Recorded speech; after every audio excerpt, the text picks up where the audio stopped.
Vamos a empezar, esperemos que ese bultico de gomitas se bote rápido. Llega la mano de Manuel, se acaba de uno. Que no pasen por este lado. No pasen por ahí.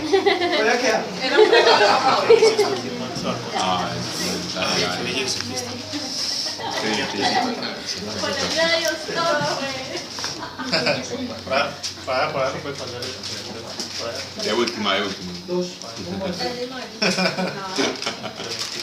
Uy. Aquí hay. ¿Qué es esto? Claro. No, yo leí la última. No. Ahí queda la última. Muchas gracias. No quiere que otro paquete. Pablo, una gomita. Llegué como La última. como que me cansé mucho. Ay, bien transparente. Como bastante. No, sino que pensé hacia mis adentros. Bueno, Está del color de mi Pablo, alma. ya más sentar. No, mentira, no tiene pan. Que me alma, que bien transparente. Listo, ya más sentar. Pero maluca. No me gusta, es bueno. Amarilla. Bien, vamos a empezar como siempre con una oración. Si alguien tiene alguna necesidad, aprovechemos este espacio que el Espíritu está acá y está atento y solícito a nuestras necesidades. Padre, gracias te damos por las personas que has reunido acá, porque no ha sido por mérito propio, y a pesar que pasamos tiempos agradables, Señor, acá, sabemos que solamente tú permites la búsqueda de tu palabra. Si has inquietado el corazón primero, Señor, y tú has inquietado nuestro corazón y por eso te agradecemos. Padre, que acá en esta clase, Señor, en este departir, no se diga ni una sola palabra que no sea conforme a tu voluntad, que sea doctrina de hombres o algo engañoso. Y si ha de ser así, Señor, o alguna lucubración que ha de salir de mi boca, Señor, que no sea conforme a tu voluntad, primeramente calle, Señor, a quien está hablando. Mas si es para edificar y si es conforme a tu voluntad y a tu palabra, permita que la palabra fluya, Señor, y que esa palabra no se quede solamente en nuestra mente, sino que de nuestra mente pase a nuestro corazón y de nuestro corazón pase a obra, Señor. Y que la palabra no sea para envanecernos o como un mero conocimiento, sino que a través de ella podamos, Señor, descubrir que lo que tú dices es verdad, que tú eres eficaz, que tú lo que prometes cumples. Y eso es lo que queremos, Señor. Gracias porque nosotros sabemos ahora que tu palabra no se hizo para estudiarla, sino para vivirla. Y es en este sentido en el que nosotros te pedimos ahora, Señor, si hay alguien con necesidad aquí, en este lugar, hoy te pedimos, aprovechando que estás aquí, Señor, en el nombre de tu Hijo Jesucristo, que intervengas en cada situación y en cada corazón, conforme a su necesidad, le sea resuelto. Amén. Y amén. Bien, estábamos estudiando la carta del apóstol Santiago. Íbamos en el capítulo 1, versículo 20. ¿Cuánto llamo en el capítulo 1? ¿Cuántas clases? Dos. Okay. ¿En quién estamos? Carta del apóstol Santiago.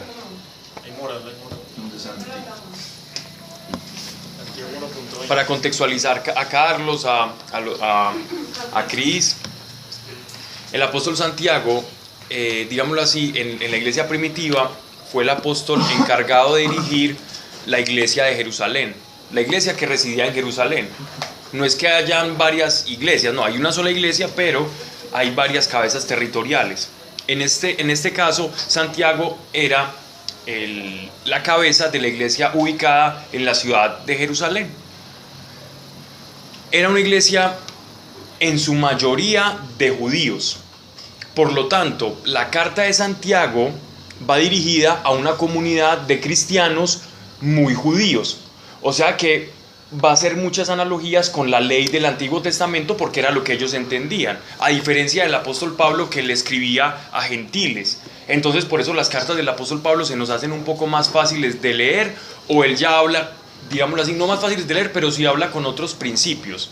Entonces eso es como una clave para nosotros comprender la manera en que se expresa el apóstol Santiago, ¿cierto? en esos momentos él está hablando, él habló de la fe, él habló de los pecados, de cómo se produce dentro del creyente algo que se llama concupiscencia y cómo nosotros cargamos con esa concupiscencia que nos lleva a pecar. También él nos explica que Dios no tienta a nadie, Dios no puede tentar a nadie porque Dios no es agente del mal, sino que cuando nosotros somos tentados por nuestra propia concupiscencia, es decir, por esa tendencia que proviene desde nuestra naturaleza caída que nos lleva a nosotros a pecar.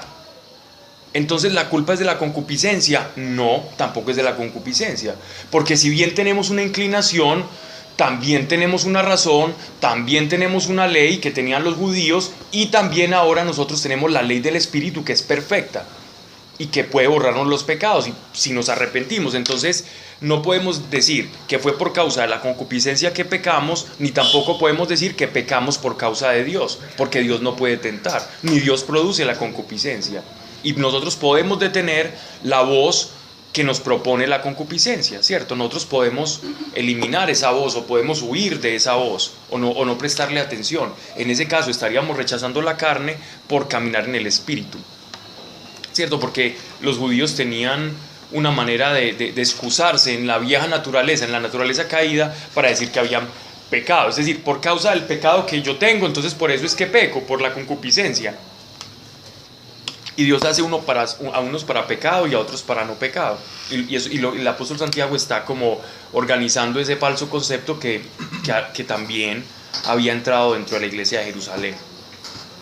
Todas las cartas, esto es sobre todo como para los que vienen por primera vez, todas las cartas apostólicas obedecen a una necesidad o fueron escritas por una necesidad que se suscitó dentro de una iglesia en particular. Por ejemplo, la carta a los Corintios. Se suscitó la carta a los Corintios. El apóstol Pablo la escribe porque había un desorden dentro de la iglesia. Habían personas experimentando dones del Espíritu Santo, la efervescencia y el poder del Señor, pero con muy poca madurez espiritual. Entonces se deslumbraban por los milagros y en ese solo deslumbrarse comenzaban entonces a compararse, como si estuvieran comparando caramelos o cositas de chocolate, del álbum de chocolatinas. Yo tengo este, usted no tiene este, entonces el que tiene profeta es más grande. No, yo solo hablo en lenguas, pero Dios no hace milagros a través de mí.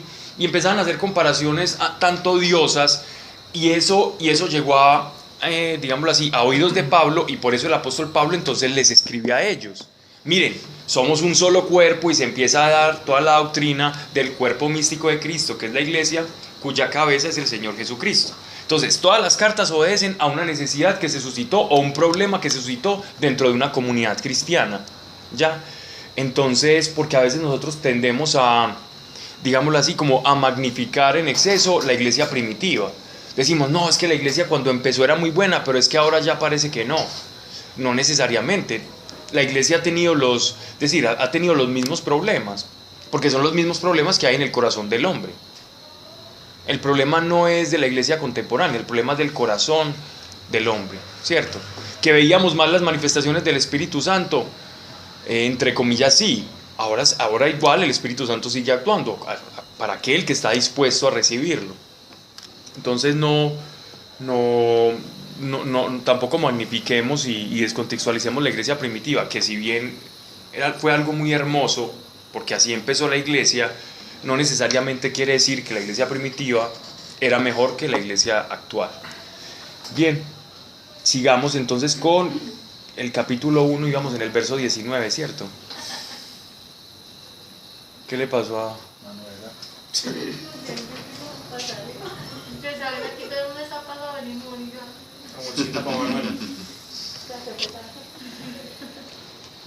Un Dramamine. Bien. Vamos a leer, empieza así.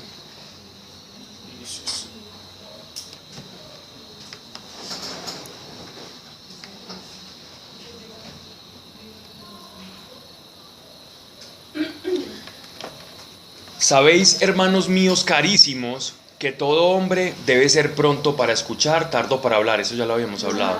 Tardo para irarse, porque la cólera del hombre no obra la justicia de Dios. Por esto, deponiendo toda sordidez y todo resto de maldad, recibid con mansedumbre la palabra injerta en vosotros, capaz de salvar vuestras almas. Esto ya lo habíamos, digámoslo así, como que ya lo habíamos expuesto y yo creo que, pero no está de más leerlo tampoco. Creo que íbamos era en el 20. Ahora sí. Vamos a leerlo acá.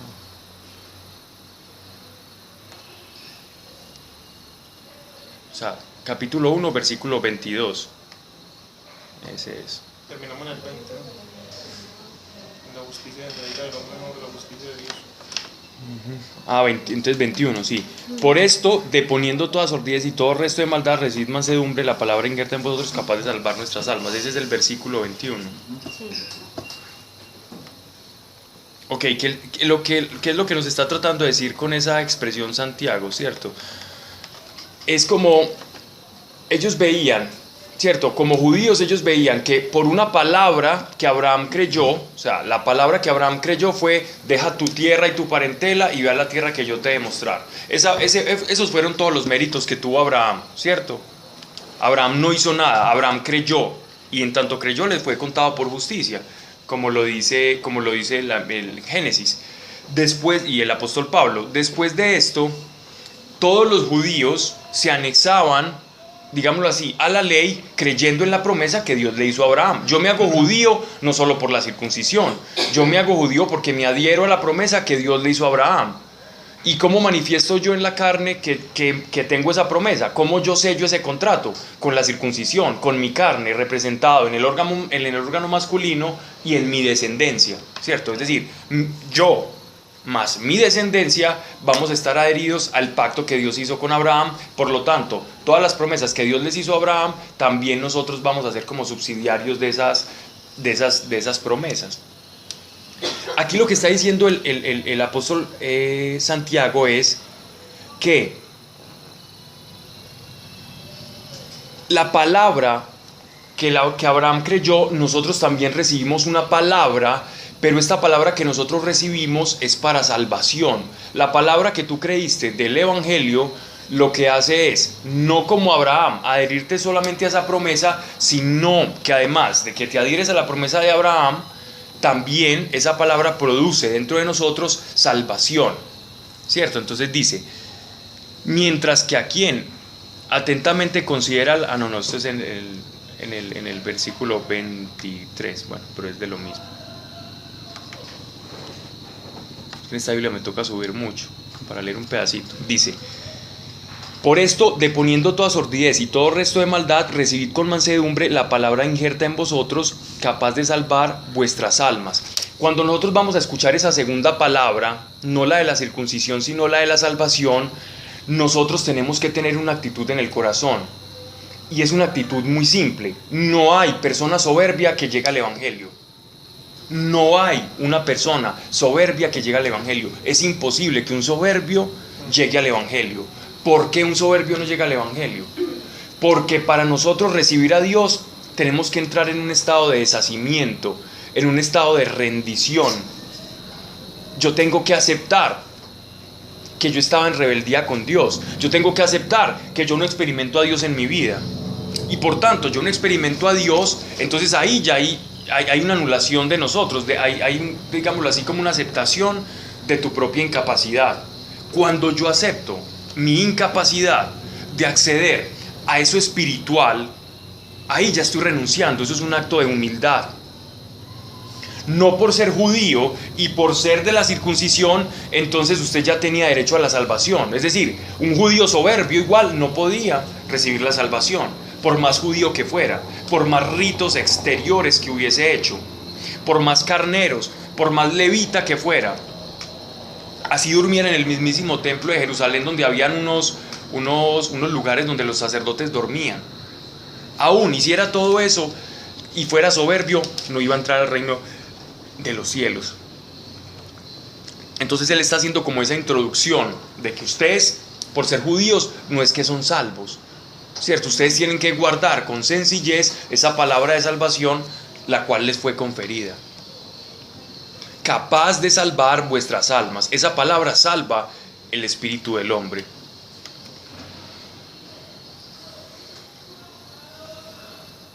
Ahora sí, verso 22. ponedla en práctica y no os contentéis solo con oírla, que os engañaría. No os contentéis solo con oírla, porque os engañaría. ¿Cuántos de nosotros hemos visto o hemos estado en esta situación de escuchar de Dios, pero no practicar? Aquí la palabra que se usa en griego de ponerla como en práctica es una palabra que se usa para los cultos, es decir, como para los cultos exteriores, bien sea los cultos judíos, bien sea los cultos griegos, etcétera, etcétera, de cualquier religión o de cualquier, digamos así, manifestación religiosa. Él está diciendo, aún las cosas externas que parecen buenas, así usted las escuche y sean buenas, y así usted las crea, si usted no pone por obra lo que cree, entonces esa palabra lo está engañando, porque entonces dentro de usted se va a producir una especie de contradicción interior, una contradicción de saber algo pero no hacerlo, y esa contradicción frustra el alma del hombre, la contradicción en la que yo sé pero no hago lo que sé, y empiezo a tener un engaño interior. El engaño es por la contradicción, no porque sea un engaño de mentira, sino engaño en cuanto estoy engañado porque actúo incoherentemente. La incoherencia no es la locura. ¿Qué es la incoherencia? Es alguien que piensa de una manera, habla de otra y actúa de otra. Eso es una persona incoherente. La locura no es incoherencia. La locura es locura. Muchas veces que uno como que le pasa eso, ¿no? O sea, cuando de pronto uno Claro. descubre algo en uno que no está bien, mientras Dios le va quitando eso a uno quiere actuar sin hacerlo, pero lo hace y hace eso que estás diciendo. Exacto. Pero pues ahí no hay nada que hacer. Sí hay mucho que hacer. Ay, orar, no. Ponerla en práctica, ¿cierto? Poner en práctica la palabra, y tenemos la gracia de Dios. En la carta de Santiago no es una carta propiamente para hablar de la gracia, ¿cierto? Porque nosotros ahora sabemos, por todo pues, lo que hemos hablado, lo que hemos experimentado con Dios, que nosotros tenemos una gracia y una riqueza de la gracia de Dios. Cuando uno lee la carta de los Efesios, que basta es su gracia para proveernos en medio de la dificultad, ¿cierto? Y esto es una dificultad. Pero como el apóstol Santiago le está escribiendo a judíos que tenían más contradicción como con la ley, entonces aquí él no está hablando de la gracia como tal. De hecho, en este tiempo todavía no había salido tanto como los judaizantes que atacaron tanto al apóstol Pablo. Entonces, en este tiempo, como esta es una de las primeras cartas que se escribió, los judaizantes todavía no habían salido a relucir. Los judaizantes comenzaron a salir cuando comenzaron a ver que los gentiles, es decir, todos nosotros también nos empezamos a convertir. ¿Cómo así que el Espíritu Santo también llega sobre los gentiles? Luego los judíos no somos los especiales. Entonces, ellos, provocados por celos, comenzaron entonces a demarcarse y a hacerse diferentes de los nuevos que Jesús iba añadiendo a su iglesia. O sea, todos los gentiles, ellos viendo eso, ellos necesitaban sentirse más especiales. ¿Y por qué estos pues que nunca hicieron nada ni se circuncidaron, también recibiendo los dones del Espíritu y eso? No, venga, nosotros tenemos que ser más especiales por algún lado. Y comenzaron a judaizar. Y fueron esos mismos judaizantes los que atacaron todo el ministerio y la vida pública del apóstol Pablo. Eso se ven hechos. Cuando Exacto. dicen, y cómo es que los gentiles están comiendo cerdo y están comiendo, es necesario que le pongan como alguna ley. Ajá. O algún, sí, como algo que los guíe. Y ahí se generó el primer concilio concilio. en Jerusalén. Y de esa misma forma, aquí estamos hablando antes de ese primer concilio. ¿Sí? Aquí no había ocurrido ese concilio de Jerusalén. Entonces, como no había ocurrido ese concilio, aquí no había todavía como problema de la gracia versus la ley. Entonces él les está escribiendo una carta como empezando, ¿no? Como a introducirlos a esa vida cristiana y a irles enseñando, ¿no? Y es que también María le está diciendo que la ponga en práctica, más no que sea perfecto en ella. Entonces también prima ahí es como la intención del corazón, que no tenga, así no se haya sido perfeccionado como en ese aspecto, pero al menos que la intención del corazón sí sea como ir al exceso. Ponedla en práctica y no os contentéis, solo con oírla, que os engañaría. Pues quien se contente con solo oír la palabra, sin practicarla, será semejante al varón que contempla en un espejo su rostro. y apenas se contempla, se va y al instante se olvida de cómo era. Mientras que quien atentamente considera la ley perfecta, la de la libertad, ¿por qué creen aquí, perdón que haga este paréntesis, que dice, mientras que quien atentamente considera la ley perfecta, la de la libertad, ¿a qué se está refiriendo? A la diferencia entre antiguo, o sea, la ley del Antiguo Testamento y la ley. Exactamente, entonces él ya aquí les está enfatizando la ley perfecta, la de la libertad es el evangelio, ¿cierto? Como él está hablando a judíos, él le está diciendo, no, existe la ley y esa ley es buena, pero está la ley perfecta. La palabra aquí perfecta en griego es teleios, y esa palabra teleios es completa. Y esa palabra completa no viene por casualidad, porque aquí la traducción al castellano es perfecto, pero el griego tenía completo, en tanto los judíos que iban siendo añadidos a la iglesia comprendían que la revelación de Dios, siendo progresiva, cuando llegase el Mesías, ya la revelación que estaba incompleta se iba a completar. ¿Ya? No es que sea perfecta porque es la perfección y es inmácula, aunque lo es, no, se refieren a perfección en cuanto ya no hay más revelación del plan de Dios, en este caso para el evangelio, sí, está completa. En el Mesías se completó. O sea, como diferente a lo que le pasó a los islamistas, que les llegó otra revelación como añadida paralela y dañó todo. Gracias, Sebas. Y es más, es como decir, los judíos llegaron hasta quinto de primaria y era bueno, y es bueno, y aprendieron hasta quinto de primaria, pero necesitaban cursar todo primaria y bachillerato, y digamos que cuando terminen el bachillerato ya terminaron, digámoslo así, sus estudios completos. ¿Ya? A eso se refiere, como una especie de un creciendo en el tiempo. Mira la carita de María. Mientras que quien... Eso del espejo no lo... Sí, ya lo vamos a hablar. Mientras que quien atentamente considera la ley perfecta, la de la libertad, ajustándose a ella, no como oyente olvidadizo, sino como cumplidor, este será bienaventurado por sus obras. Anteriormente, aquí no estamos hablando de los espejos como los concebimos ahora. En este tiempo los espejos eran bronce, ¿cierto? Pulido. Entonces lo pulían y quedaba tan bien que ellos podían verse, ¿cierto? Y así se maquillaban y hacían pues tantas cosas. Sí. Era una manera, ¿cierto? Era como un bronce o un estaño pulimentado. Esa era como la manera en la que ellos como que se podían ver. La analogía es bien simpática porque es como si él nos pone en paralelo, que la ley perfecta nos muestra a nosotros, o sea, el evangelio refleja lo que nosotros verdaderamente somos. El evangelio, mediante la gracia del Espíritu Santo en nosotros, nos muestra quiénes somos y quiénes debemos ser. Porque como tenemos una concupiscencia, tenemos una inclinación hacia el mal, necesitamos ese espejo que nos muestre a nosotros qué es lo que está mal en nosotros, a qué le debemos decir que no.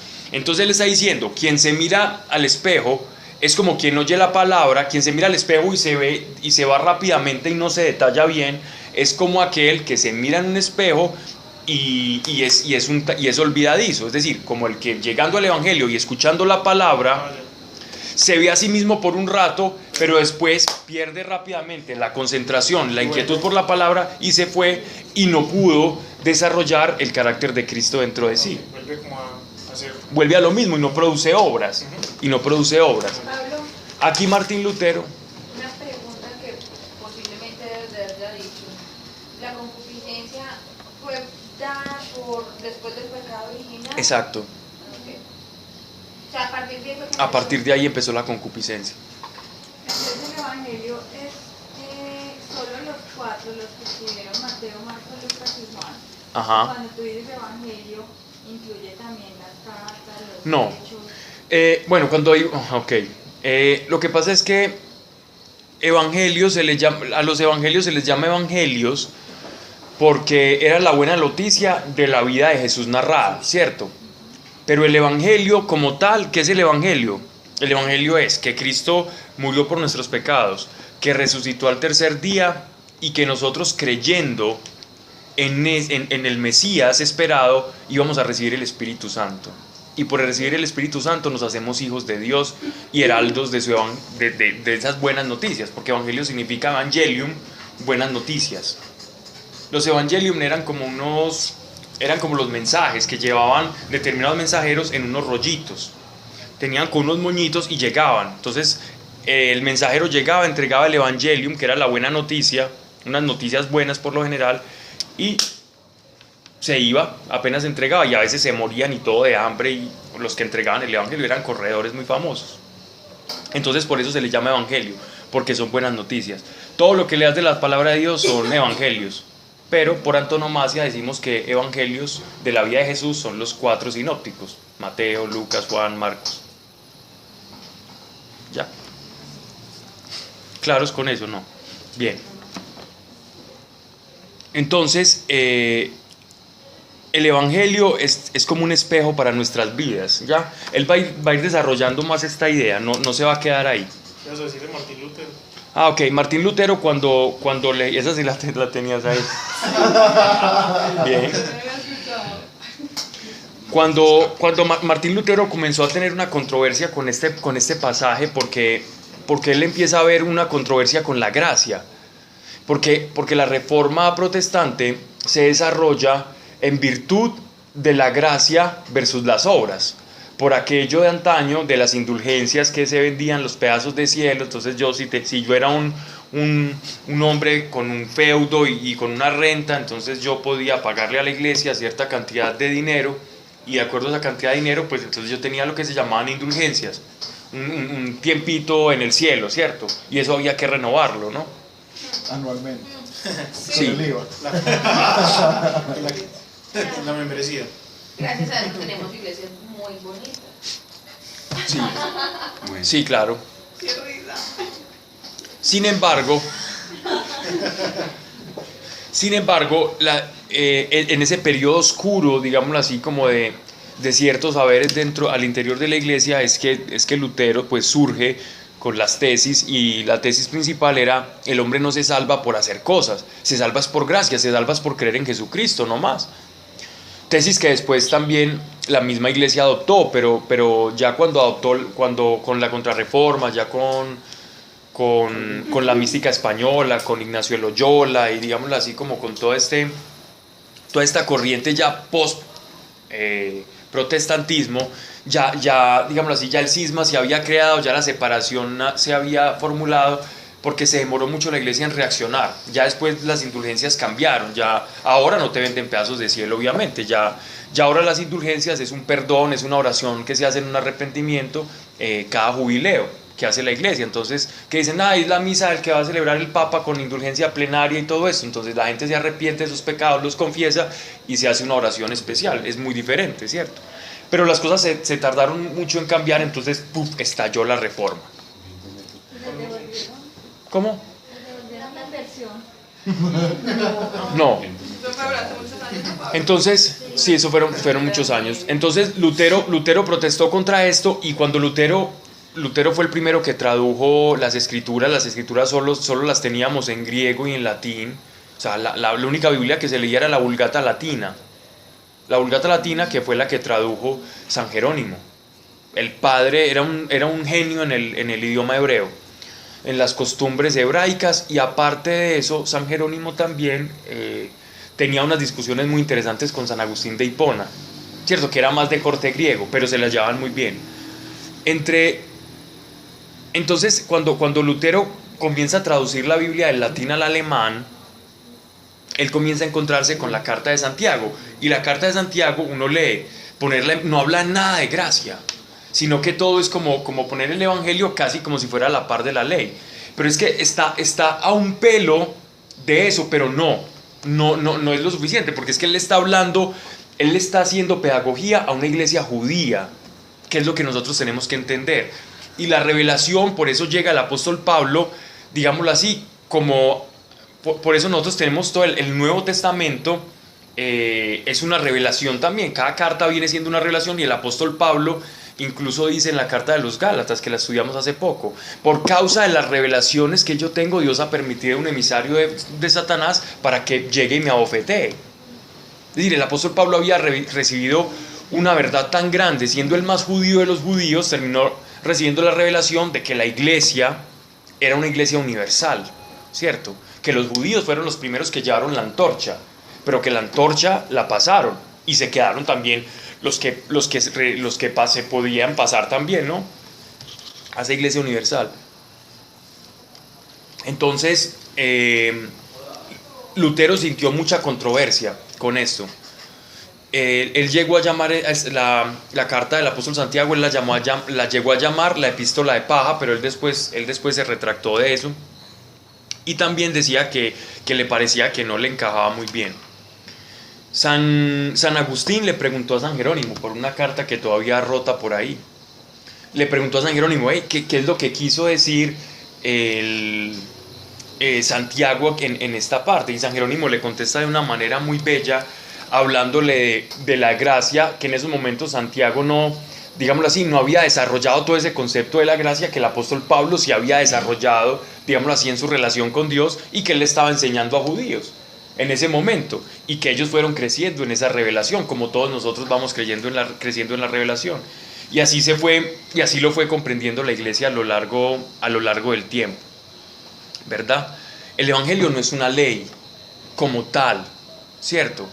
El evangelio es la experiencia de Cristo, pero llamamos ley a los principios que nosotros podemos denotar de lo que produce en mí respecto a los demás con la experiencia que yo tenga de Cristo. Es decir, cuando yo tengo un encuentro con Dios, mi actitud con los demás tiene que cambiar.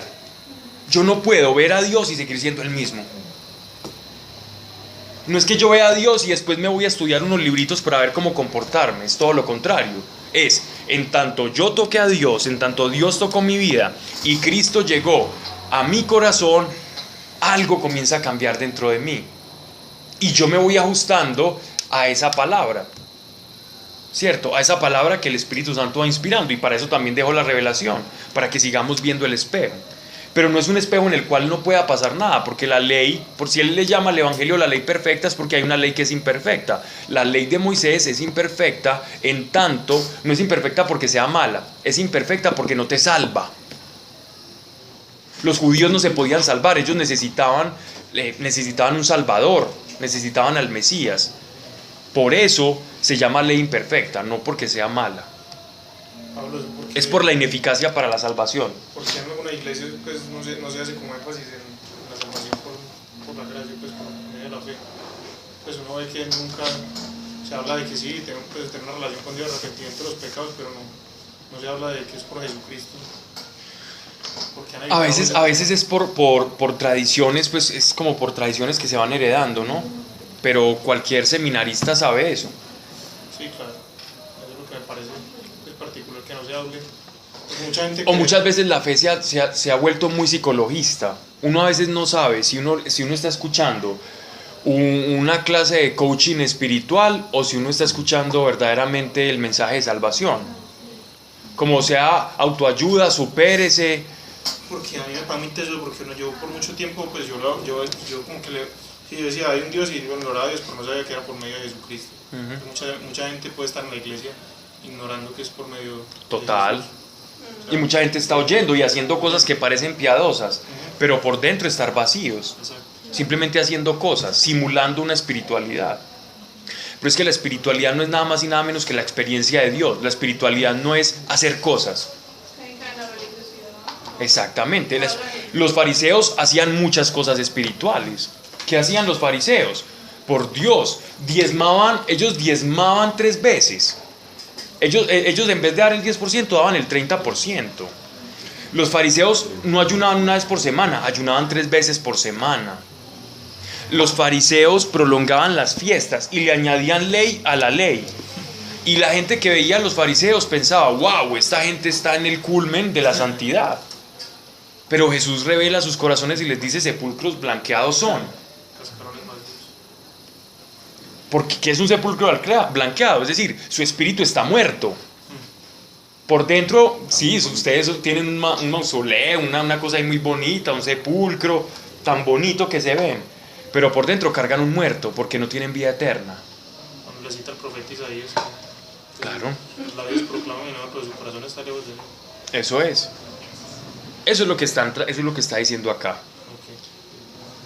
Ok. Ok.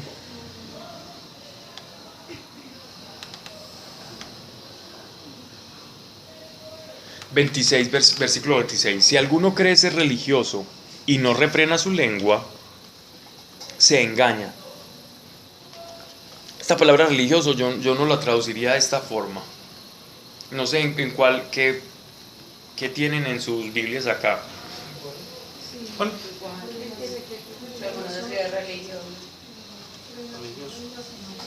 Es que aquí la palabra religión en verdad sí, es culto. Es culto, es un intento de traducir culto en hebreo a culto en griego. Entonces lo ponen en castellano religioso para que uno comprenda. Pero aquí la palabra es si alguno cree como hacer buen culto. Hacer un buen culto, ¿cierto? Pero nosotros entendemos, pues al poner religioso nosotros entendemos. Si alguno cree ser religioso y no refrena su lengua, se engaña. Porque su religión, o sea, su culto es vano. Aquí se está refiriendo casi exclusivamente, aunque también a nosotros nos pega, es al culto judío. ¿Ustedes creen que si por sus holocaustos o por sus oblaciones, por la cantidad de veces que se lavan la mano, por las oraciones que hacen en la mañana, en la tarde y en la noche, ustedes creen que por eso son más espirituales? Porque ustedes cantan muy bonitos salmos, ustedes creen que eso los hace ser espirituales. En lo absoluto.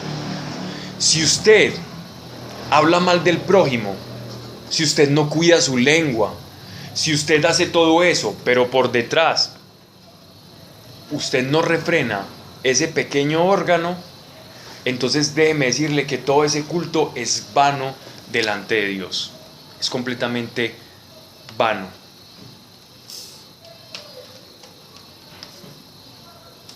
¿A quién le ha pasado eso? A nadie, Pablo. Pablo. ¿A usted?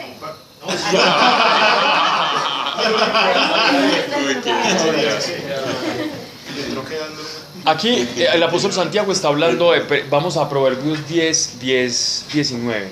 Yo nunca encuentro No, nada. No. es que iba a opinar algo. Sí, dale. Y es que yo estaba terminando esta semana, al fin me leí Efesios.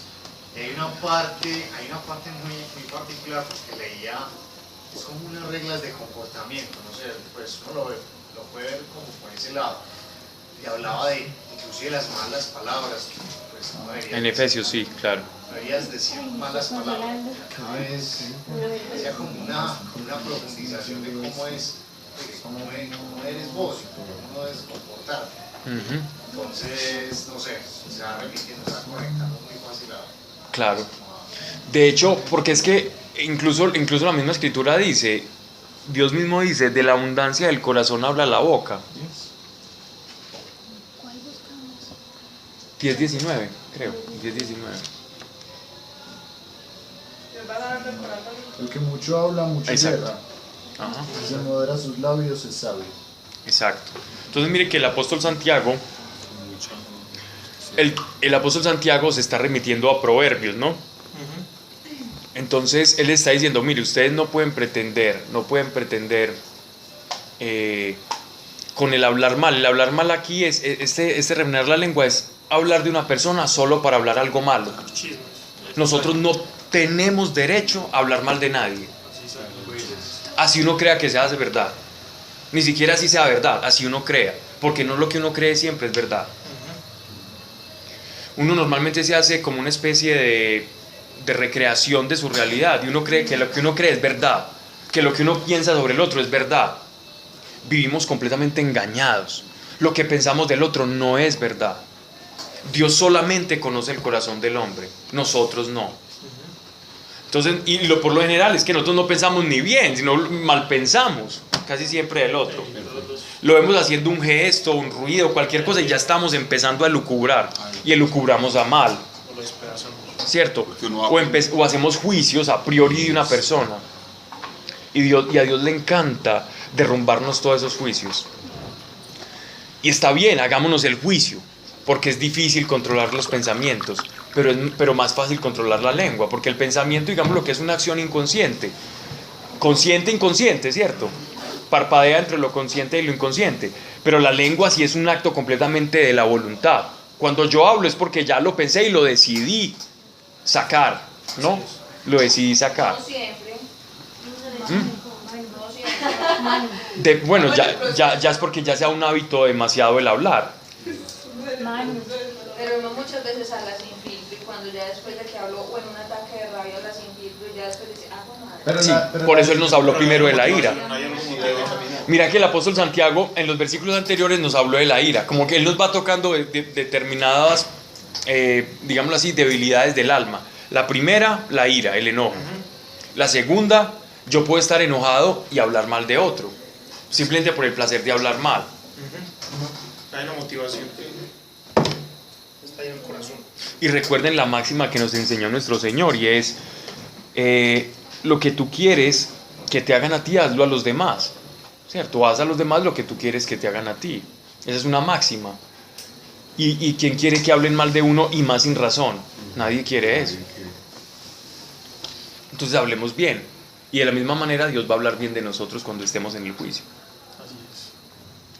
Bueno, está claro, pero cuando uno se le chipotea en esas ocasiones sin filtro, Porque hay algo ahí. entonces ahí Pero- es un pecado intencional.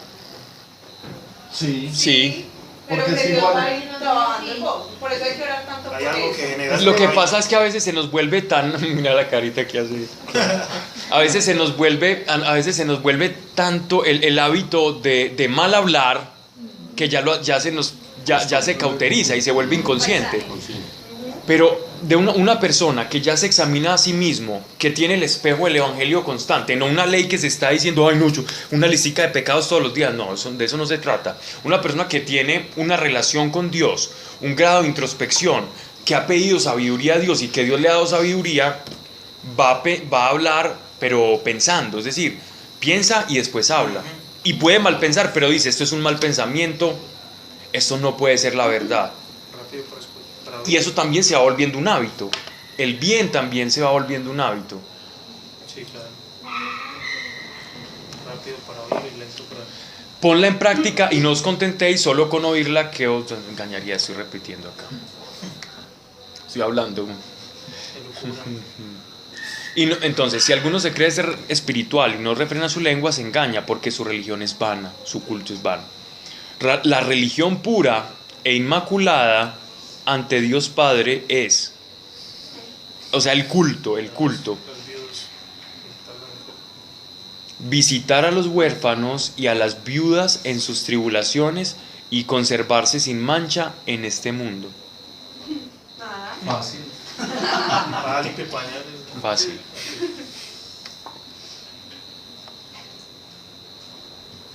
¿Ustedes no recuerdan un pasaje que vimos hace tiempo en Deuteronomio que era precisamente eso?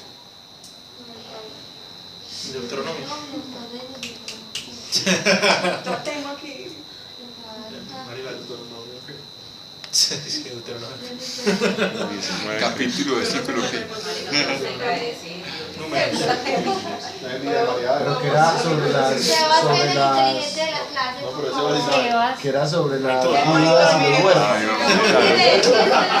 Monitor.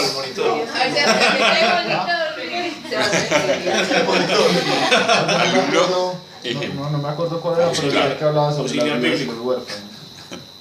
O sea, sobre tener como especial cuidado por las viudas. Deuteronomio, Isaías, Malaquías, Jeremías, todos hablan lo que está hablando aquí el apóstol Santiago. El verdadero culto a Dios es la pureza de intención del corazón, es el amor al prójimo. Isaías cuando habla sobre el ayuno. También el verdadero ayuno es lo mismo. Estoy cansado de los cebos y de las cosas que ustedes me ofrecen. No seas tan. Vayan y atiendan a las viudas, a los desvalidos. Porque.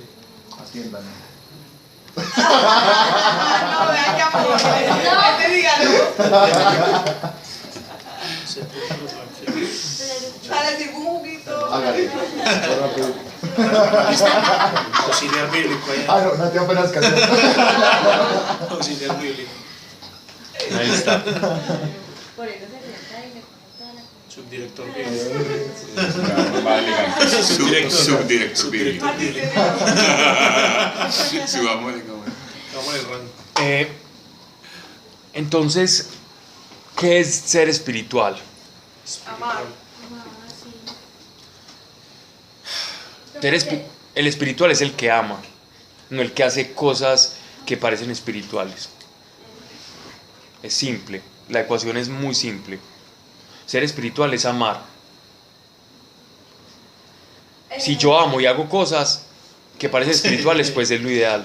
Yo cambio. Sí, pero es que me queda rayando con el otro lado que siempre hemos dicho, mejor, que siempre he pensado yo del lado de la nueva era y todo el cuento, que esa es su historia. Ame, no importa nada más. Ah, pero es que es amar dentro, es En amar Cristo. dentro de los parámetros de Dios, En no Cristo. amar a la manera del mundo, sino Cristo. amar a la Dentro de los manera de parámetros Dios. de Dios. ¿O no? Cristo. Amar. En Cristo. Porque si no, entonces volvemos Pero- al cuento del que es espiritual es amor. En Cristo Jesús, pero Pero es que, no, pero es Porque que, Cristo pero es produce que ese amor. acuérdate que el mundo Que tiene un Cristo, concepto Cristo. de amor totalmente errado. ¿Cómo? Eso iba a decir yo. Entonces, Hagamos énfasis en eso. viene de Entonces hagamos énfasis en eso. Eso, porque es el amor que uno recibe. Jesucristo. Si uno no recibe el amor de Jesús, uno no sabe amar. Uno tiene un amor egoísta, celoso, no sé Entonces qué. hagamos énfasis Pero en eso. cuando uno recibe el amor de Jesús, empieza a amar. Me encanta al tu enemigo. preocupación, Pero es que Clau. el espiritual es el Estamos espiritual cuidando, hay que cuidar el evangelio. De hecho, es amor en Cristo. sin embargo, estamos hablando como estamos desfragmentando, Claudia, como estamos desfragmentando párrafo por párrafo, porque ahorita viene como la respuesta a lo tuyo, porque ella empieza, bueno, muéstrame tus obras sin fe, ¿cierto? Usted puede tener obras que parecen de amor, pero si usted no tiene fe, no, esas obras son muertas, así parezcan muy bonitas. También a la inversa Él nos va a hablar. Él nos va a hablar como la fe y las obras. Las obras son las obras de Cáritas, de amor, ¿cierto? Los estoicos, por ejemplo. Los estoicos eran un movimiento filosófico que se preocupaban por procurar el bien a todo el mundo. Ayunaban, vivían en austeridad y pobreza extrema, hablaban también de refrenar la lengua, hablaban de amar al prójimo, hablaban de entregarse, tenían casas donde curaban enfermos, vivían en la máxima moral. Pero para Dios, dice, aún eso que tú llamas amor y bondad delante de mí, es como trapo de inmundicia. es que sí, eso es Si tú no recibes al Salvador. en nombre de eso están aprobando leyes en Estados Unidos y todo ese tipo de cosas. ¿Cierto? Entonces no es amar por amar. En nombre del amor, que todos amemos. Pero ¿cómo así cuando es amar por amar? Lo que pasa es que si nosotros no recibimos el amor de Dios primero en nosotros, si nosotros no recibimos su espíritu, nosotros no podemos dar testimonio del verdadero amor que nos rescató, sino que nosotros estamos siendo imitadores de un amor, o estamos viendo una máxima nueva era, como dice Clau. Yo cuando estuve en todos esos cuentos nueva era, no, eso teníamos unas señoras allá que nos, ay, mis preciosos, y nos daban comida, unas viejitas todas querendonas. Precioso. Algo así. Y todo el mundo hablaba de amor y paz. Es mío. ¿Qué distorsión de la realidad? No, y Pablo, yo te quiero demasiado, güey. Entonces no me... el caso es que todas estas personas te hablaban de amor, te hablaban de... Incluso estas personas que canalizaban maestros espirituales decían que ellos venían del amor infinito y que había que amar, el desapego, etcétera, etcétera. Asimismo, que decían que la homosexualidad era el estado ideal del hombre porque combinaba el yin y el yang, ¿cierto? Asimismo también que decían que no existían demonios, sino que existían bebés espirituales, que el mal no existía, que existía involución y evolución espiritual. Entonces, si ves cómo eso no puede ser amor. Eso es una emulación del amor. Pero el amor de Dios siempre va acompañado de justicia y de verdad. En sinergia, como el anillo. Sí, claro, entonces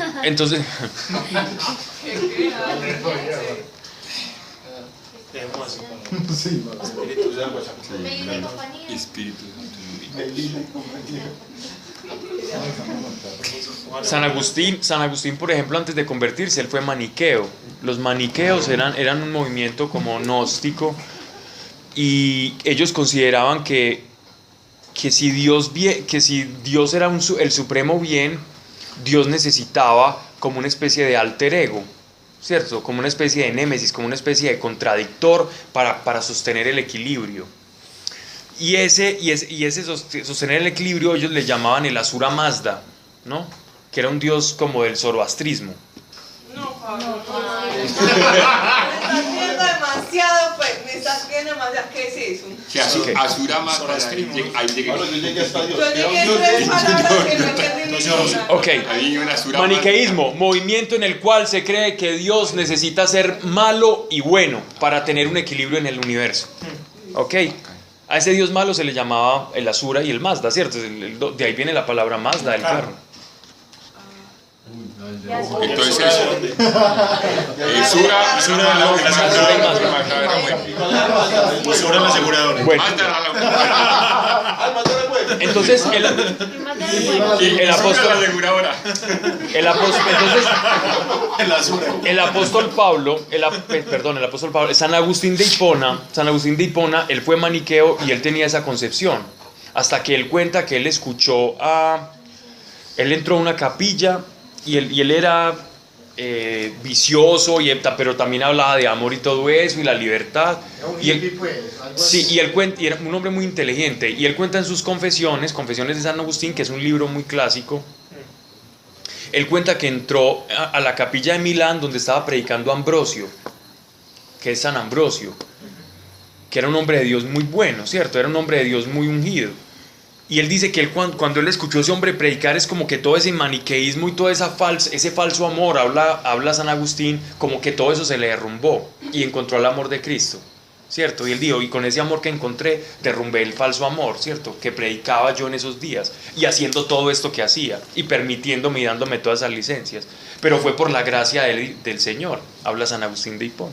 Pero ella era sacerdote. No, él era un maniqueo, él creía en todas esas cosas. Por eso Pero el maniqueo no era... No era cristiano. Por eso me gustó porque ahora la mamaba mucho. Sí. Así, pues. ¿Y puedo hacer Bien. otro paréntesis? Ajá. Que no había vuelto a aclarar. De ahí vienen los jesuitas. No, los jesuitas vienen de Ignacio de Loyola, de la Compañía de Jesús. Ignacio de Loyola era un militar y él tuvo una revelación de Dios, una conversión en un cañonazo que le pegaron en una pierna. Y ahí nacen los jesuitas. Era como una orden pues la orden prácticamente el ala más agresiva, digámoslo así, de la iglesia, pero digo agresiva en buen sentido de la palabra, ¿cierto? Y ellos crearon las primeras universidades públicas y todo eso, pues sí, y muchos científicos jesuitas, pero a través de los jesuitas también se contaminaron mucho en los 50, 60 y 70, porque fueron desarrollando algo que se llamó la teología de la liberación, que es la teología guerrillera, pues del cura Pérez y todos ellos, que empezaron a confundir pobre de espíritu con el pobre de un barrio popular. Porque hace tanto énfasis en los huérfanos y en las viudas. Porque era la población más desfavorecida de Israel. Las viudas, porque como las mujeres no podían ostentar salario, entonces una mujer se moría su marido y no tenía hijos, entonces quedaba desvalida completamente. Tampoco tenían herencia ni dote ni nada. Exactamente. Los chiquitos. Que hay... Entonces era por ser la población más, digámoslo así, más vulnerable. Entonces es más fácil para expresarse a través de ellos, ¿no? Pero nosotros tenemos responsabilidad con todos. Sí, exacto. Pero ellos eran también con todos, solo que era la población más vulnerable, entonces era más fácil hablar en ese sentido. Porque el lenguaje semita, o sea, el lenguaje oriental, siempre es muy hiperbólico, es decir, usa como lo más fuerte para poder contrastar y para que a uno le quede en el corazón. Siempre compara con cosas muy grandes y Cristo no fue la excepción. Cristo comparaba la fe con un grano de mostaza y que el grano de mostaza podía mover la montaña. Eso es puro lenguaje de rabino, de maestro oriental. Jesús era judío y como judío hablaba. Y eso es lo más bonito del Señor, ¿cierto? El Señor no vino a hablar un lenguaje diferente, Sino sencillo. vino a hablar el lenguaje en el que nació, en la tierra que nació, como el Mesías de los judíos y el Mesías del mundo, ¿no? Bien, eso ya fue un corchete, ¿no? Eso ya no. Bien.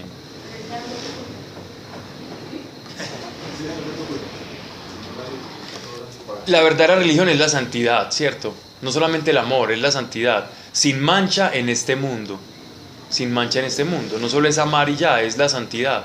La santidad es parecerse a Dios. Y uno no se puede parecer a Dios pensando diferente a Dios. Y nunca No va es a el llegar a concepto eso. que yo tenga de amor. Aquí en la tierra uno nunca va a llegar a ser santo.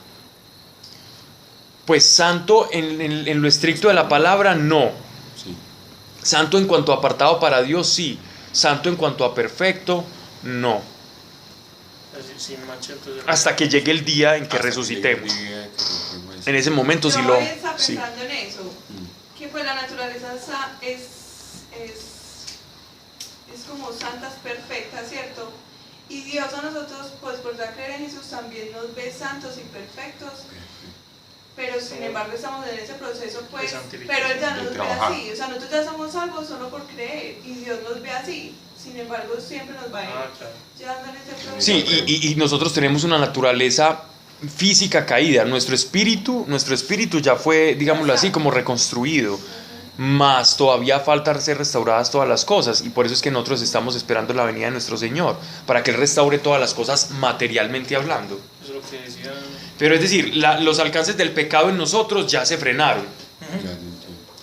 Y ese restaurar se da es a través de lo que uno vive y el tiempo. Eso se llama santificación, Sí. pero yo me refiero a la restauración, yo estoy apuntando a la restauración final, cuando ya Él regrese y nos diga, listo, los que murieron primero van a resucitar y después los otros y ya los que están, hay una transformación física. Y en esa transformación ya sí el pecado no nos vamos a acordar ni de qué es pecado, y vamos a intentar mal pensar y no vamos a poder. Algún día. Ojalá.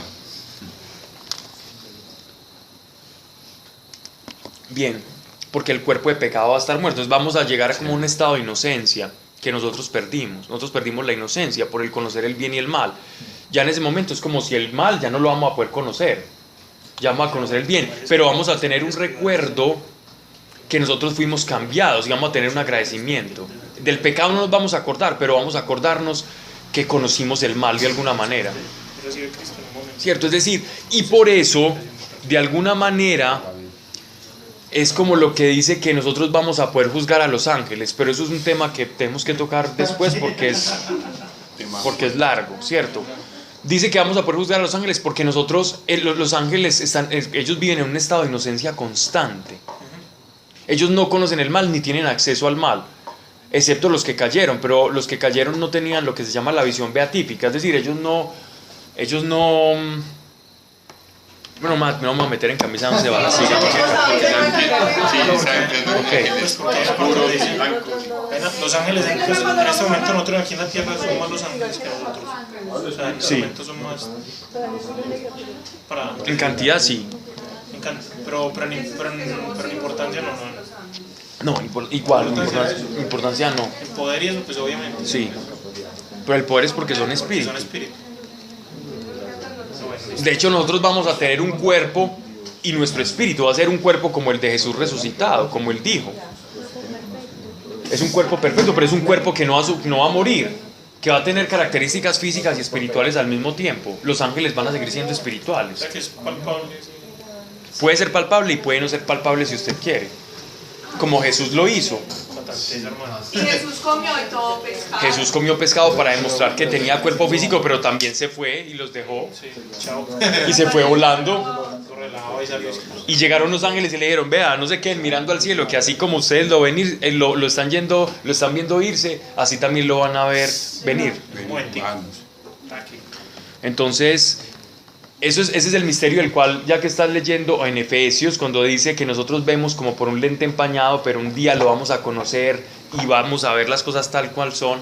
Y después también dice Tesalonicenses que cuando el arcángel suene la última trompeta, entonces todo este cuerpo y toda esta corrupción va a pasar. Paulina, y en ese día vamos a ver también la miseria, o sea, todo el mundo va a ver la miseria de cada quien, o sea, lo que cometió. Yo creo que uno va a estar tan preocupado por la de uno que uno no va a mirar la del vecino.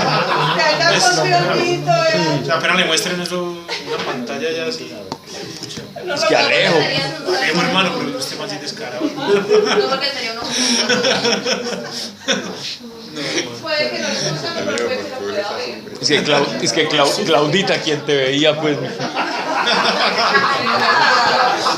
Hay que ver. Es que ese gato es tremendo, hermano. Es que no en vano lo chaparon así. Hermano, le pusieron una chapa. Ok.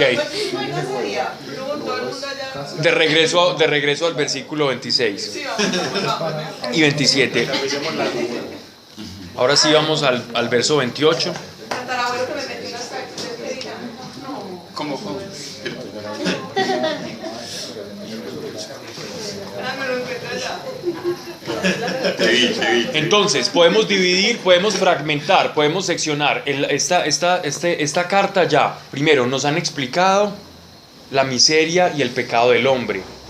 El pecado del hombre que lo lleva a uno a irarse con el prójimo, que es una manera de ofender al prójimo, a nuestro semejante, es enojándome con él. La segunda, hablando mal de él. Miren pues para que veamos la estructura de la carta y podamos más o menos como relacionarla y de una vez pensar en Santiago. Uno ya se imagina, primero él nos habló de la ira, después nos habló de la lengua, de hablar mal, y después nos va a hablar ya de juzgar, es decir, de hacer prejuicio, ¿no? O sea, todo lo contrario a ser espiritual, todo lo contrario a la verdadera religión. Estas son las obras del mundo versus las obras de la ley perfecta, que es el Evangelio. Hermanos míos, no juntéis la acepción de personas con la fe de nuestro glorioso Señor Jesucristo. ¿Cómo así que no juntéis? Dentro de nuestra alma no puede coexistir el prejuicio por el otro. Acepción es el hacer preferencias por determinada circunstancia que atañe a la vida de una persona. En este caso él va a usar la más usual comparación que se hace, el rico y el pobre. No, estoy hablando enredado. Mejor dicho, él lo que está diciendo, hermano, no juzgue.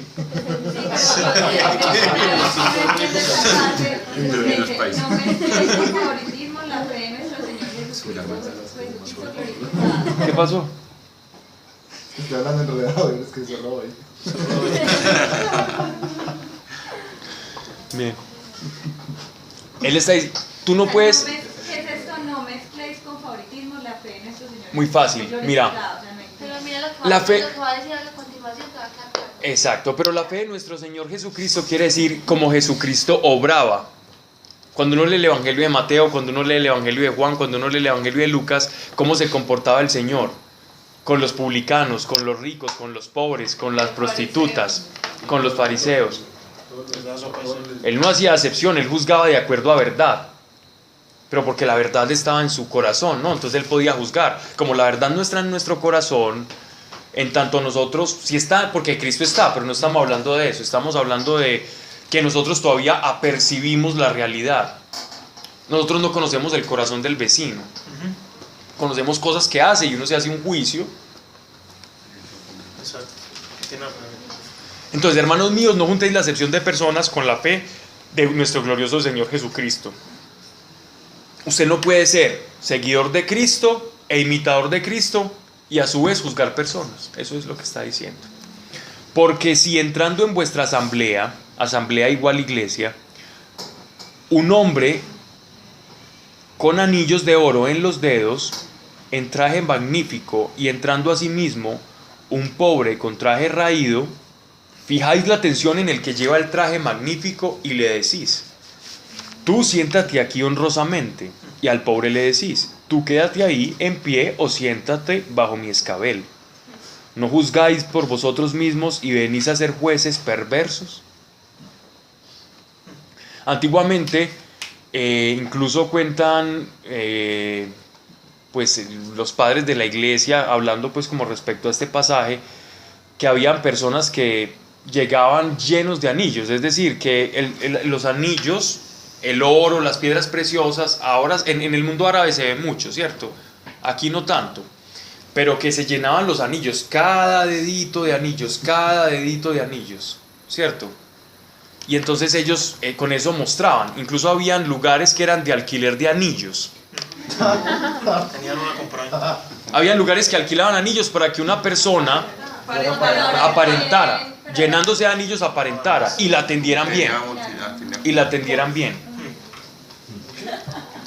Entonces él no está usando como una cosa desproporcionada, esto era muy normal en esa época, los anillos. Incluso en la iglesia, eso fue más o menos como en el año 400 después de Cristo, hubo una, ¿quién fue el que dijo esto? Es que tantos nombres. Bueno, uno de los padres de la iglesia, yo creo que eso fue antes y fue Clemente Romano. Clemente Romano le hacía como le decía a las personas, digámoslo así, como a sus oyentes, a la iglesia donde él predicaba, les decía: ustedes traigan solamente un anillo y pónganselo en el dedo meñique. Ellos solo se ponían un anillito en el dedo meñique, y ese anillo preferiblemente que traiga un dibujo de un pez o de una red de pescar, para que simbolice que no es un anillo por el cual ustedes están buscando estatus, sino que es un anillo porque ustedes se sienten hijos del rey y porque ustedes son pescadores de hombres, ¿ya? Pero no sean como el resto que se llena de anillos para aparentar o para buscar un mejor lugar dentro de la iglesia. Eso lo decía Clemente Romano. Entonces miren que es muy, muy como adecuado a estas épocas. Entonces, ¿cómo juzgamos nosotros? ¿No? Veamos Deuteronomio capítulo 1, versículo 3.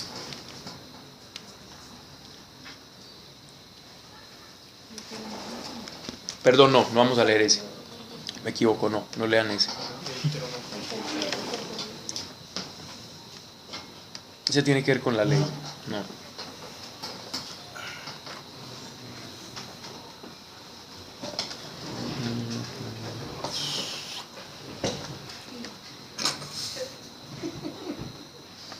Yo quiero que en este, digámoslo así, como en este versículo, más que enseñar este pasaje, nosotros pensemos cómo nosotros juzgamos a las personas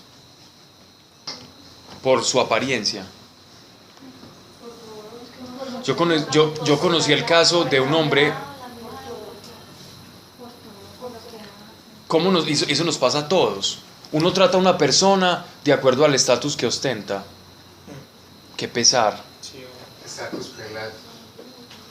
Así es. Y Jesús no era así. Y nosotros a quién nos tenemos que parecer. Jesús no era así. Él trataba a todos con la misma dignidad, porque él veía el corazón. Nos veía a todos indignos. Tan bonito.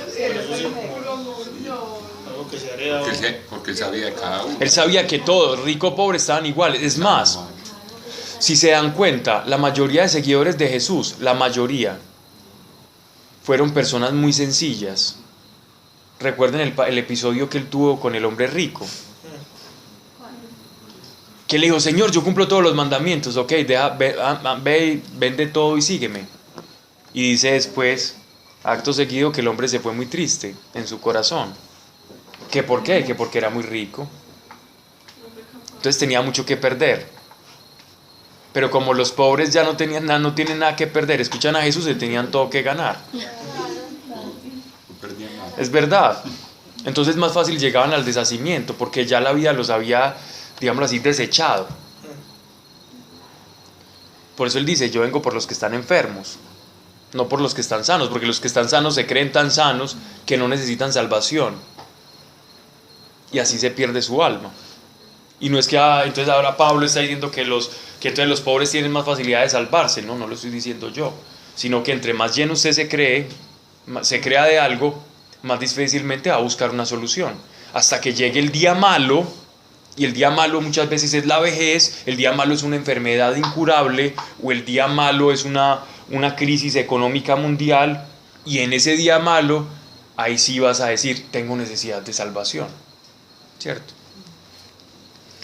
Entonces pensemos e intentemos poner por obras lo que ya sabemos, y la próxima vez que nos vamos a dirigir a alguien, simplemente por supuesto, si hay alguien que por su cargo necesita un respeto, etcétera, etcétera, se hace el respeto, porque al César lo que es del César y a Dios lo que es de Dios. Sin embargo, con amor y con el mismo rasero de amor se debe tratar al desvalido, al pobre, al harapiento y al que ostente alguna dignidad, bien sea política, económica o académica o lo que sea, que nos deslumbra a nosotros, pues. Inclusive con una preferencia por el menor, el sistema más. Sí. No necesariamente. Sí. No necesariamente. Como atender a las viudas y al huérfano. Pero era una máxima, es decir, era la expresión de los desvalidos. Sí, porque vaya y atienda a todos los ricos, pues. No tendría sentido poner esa máxima. Sí, sí. Pero mira que Jesús no dice eso. Eso lo dice Santiago, pero Jesús no dice eso. Jesús dice, ama al prójimo como a ti mismo. Y prójimo es todos, sin rasero. Porque si yo también me decanto solo por los pobres, Voy a rajarme el rey. exactamente, y ahí así es que se empieza a desfigurar el verdadero evangelio, el evangelio completo. El evangelio completo es el mismo rasero para todos. Por eso Dios medía a todos con justicia. María de Magdala era una mujer muy rica. María de Magdala todavía está, la genealogía de ella, como el papá era un comerciante tan importante, precisamente de esa ciudad, Magdala. No, pero ese hombre también era un hombre muy rico. José de Arimatea era un hombre muy rico, y también está en los anales romanos. Los romanos tienen registros de José de Arimatea, de algunos de los apóstoles, y también está en registro María Magdalena. María Magdalena incluso murió en lo que ahora es Francia, pero en ese tiempo era los galos, en Galicia. Es otra María Magdalena. María Magdalena. La misma que fue liberada. Sí. Lo que pasa es que supuestamente María Magdalena no es la María Magdalena prostituta.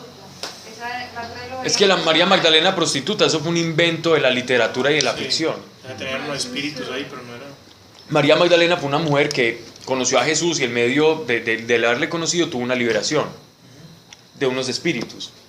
Posiblemente tenía algunas enfermedades o algunas cosas, o epilepsia, algo que lo producían demonios, y salió, y esa mujer se volvió devota al servicio del evangelio.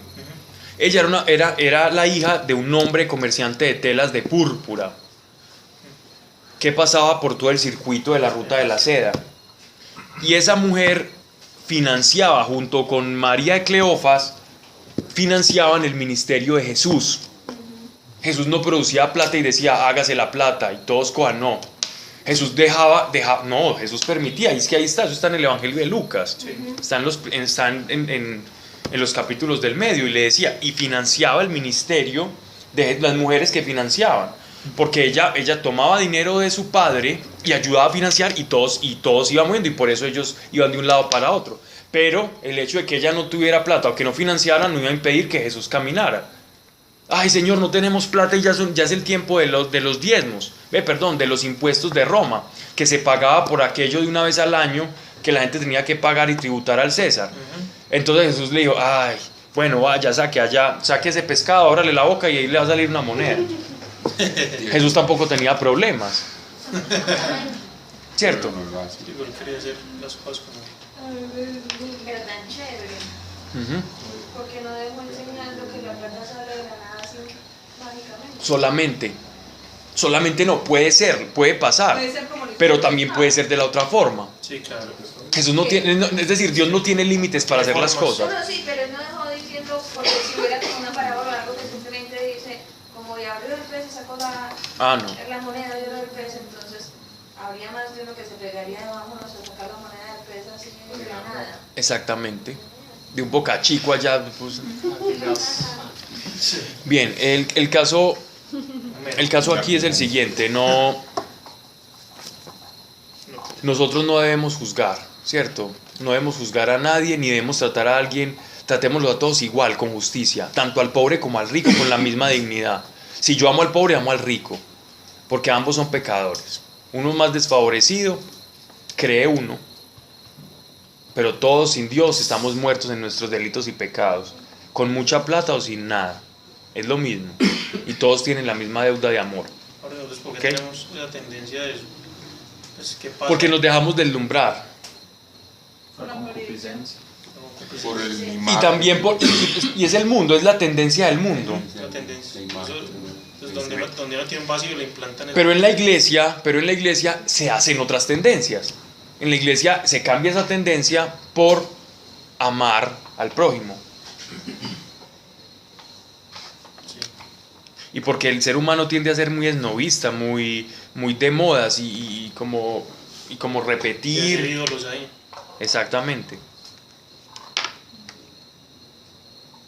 Y una necesidad de agradar, que tenemos incesante, de agradar. Entonces uno dice, me va más bien agradando a este que agradando al pobre, porque el pobre no sacó nada. Es una cosa inconsciente, es un engaño inconsciente que todos nosotros tenemos. Y eso es ridículo. Usted tiene que agradar es a Dios. Ame a su hermano rico y ame a su hermano pobre. Es un tema Y trátelos igual. ¿Cierto? y de autoestima, ¿cierto? También. También puede ser, también puede divulgarse por ese lado. Miren qué bonito es. Bueno, ¿en qué versículo vamos ya? Pero ibas a leer algo del Deuteronomio. No, ya no. Vamos a... No, porque no era la concordancia que estaba buscando. Perdón, Marta Tatis. Ay, mira, mi Mira todo lo pregunto. ¿Marta Tatis o Marta Tatiana? Sí, perfecto. Tatis. ¿Tatis es el apellido? Sí. Ahí pensé que era Segundo pensé que eras Marta Tatiana. Martita de la ¿Sí o no? Marta Tatis. Martis Tatis. Te digo Martita. Sí. Sí, Marta. Martis. Escuchad, hermanos míos carísimos, o queridísimos. Carísimo. 2.5, capítulo 2, verso 5. Escuchad, hermanos míos carísimos, ¿no escogió Dios a los pobres según el mundo para enriquecerlos en la fe y hacerlos herederos del reino que tiene prometido a los que le aman?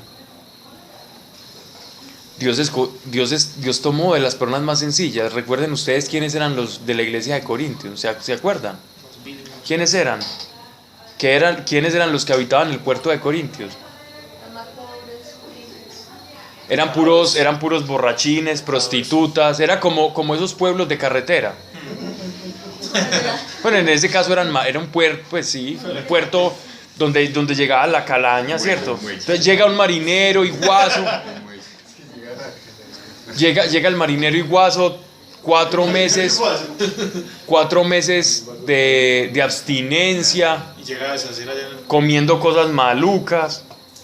a coger las aborígenes. Exacto, entonces llega a puerto, llega a tierra firme, ¿a qué? A emborracharse, a buscar prostitutas, a jugar, a los vicios. Eso era Corintios. Y los de Corintios tuvieron una conversión y el apóstol Pablo les dice, usted no, que nadie se engañe. Aquí yo no estoy hablando con personas instruidas, ni personas que tengan una dignidad política, ni sabios, ni filósofos. Pablo les dice en Primera de Corintios a los corintios eso. No se los dice en estas palabras, pero se los dice que aquí no hay como esas personalidades. Dios tomó de lo vil y menospreciado del mundo, de lo sencillo del mundo, y nos tomó a nosotros. Mejor dicho. No, lo bueno es que no lo digo yo solo estoy parafraseando, ¿sí o no, Carlos? Ah, María. Dios toma de lo sencillo del mundo para avergonzar al que se cree sabio y al que se cree entendido. Dios lo llena de su espíritu, a Dios le encanta. Entonces Él está hablando, ¿para qué? Para que se perfeccione y la gente se pueda ver la gloria. Porque otra persona que se crea muy sabio dice, no, es que esto es por mí, esto es porque yo sé. Mentiras. Entonces Dios toma el sencillo, porque el sencillo El sencillo sí entra en esa humildad y en ese deshacimiento y en ese abatimiento en el cual dice, Señor, te necesito. Y Dios dice, ok, yo soy tu Salvador, y se produce, ¿cierto? Como esa gracia sobrenatural que levanta santos, ¿no? Pablo, pero mira, por ejemplo, ahí se me vino el paso de los leprosos, de los que sanó 10 y solamente vino uno. Ajá. ¿Qué pasó? Esos también estaban necesitados. ¿Qué pasó? Porque esa... Pero ellos no reconocieron. Pues, pero había orgullo también en ellos. Jesús los sana y les dice, bueno, ahora como que, no recuerdo bien, pero les dice como vayan y den gracias. Y solo hay uno, porque él incluso les dice, no sea como que vuelva y se enfermen, y ellos se van, y solamente uno de ellos cumple lo que Jesús le había mandado, entonces los otros vuelven. Sí, solamente uno como que se supo de dónde venía el milagro. Y le dio gracias. Exacto. Pero igual, cuando habla de pobre, no simplemente es de pobre... No, en este caso sí es el pobre físico. En Mateo no. En Mateo es el pobre que reconoce la necesidad de Dios. Es el pobre espíritu, que en hebreo es el anahuim, ¿cierto? Ok, bien. Entonces él está diciendo que no escogió, es decir, como que nosotros no tenemos derecho. Lo que él está argumentando acá es, mire, si Dios escogió al pobre para que recibiera el evangelio, ¿quiénes somos nosotros para despreciar al pobre si Dios mismo lo escogió? Eso es lo que él está tratando de decir con esto. Nos creemos superiores a Dios para juzgar al otro, si es mejor o no. Y vosotros afrentáis al pobre. ¿No son los ricos los que oprimen y os arrastran ante los tribunales? ¿Por qué dice esto? Porque normalmente, de acuerdo al derecho romano, el acreedor tenía derecho a perseguir, incluso tenían hasta kilómetros para poder perseguir a una persona. El acreedor podía perseguir y darle alcance al deudor. Si el deudor le seguía debiendo, ¿cierto? Se iban y los agiotistas y los que prestaban cosas, dinero y todo eso, podían mandar. Incluso, y si la persona no tenía con qué pagarle, le tocaba pagar con su vida, y su vida era la esclavitud, ser esclavo. Eso lo veía uno por allá en derecho romano. El gato por allá persiguiendo. Entonces, por eso él está diciendo, no son los ricos los que os oprimen os arrastran a los tribunales. O sea que él le está hablando a una iglesia pobre. Miren que Santiago le está hablando como que la mayoría eran pobres ahí en Jerusalén. Pues a la iglesia de Jerusalén la mayoría eran personas pobres. Entonces seguramente llegaban algunos ricos y entonces ellos los atendían muy bien y les daban los mejores lugares. Entonces él vio eso y le está diciendo, no, a todos la misma dignidad. Diciendo, los mismos a los que ustedes le están dando el lugar son los que los persiguen a ustedes. Como, miren la paradoja. No los está llevando a que los odien, sino que a que los traten iguales. No son los ricos los que oprimen y os arrasan a los tribunales. No son ellos los que blasfeman el buen nombre invocado sobre nosotros. Claro, porque ellos decían, es que el cristiano, la palabra cristiano se comenzó a adoptar en Antioquía. ¿Cierto? Fue donde acuñaron el término cristiano. El término cristiano era un término despectivo. Cristiano no era como nosotros ahora, cristiano es un seguidor de Cristo, pero cristiano en esa época era un término como, ese es cristiano, ese es de la plebe cristiana. Exacto.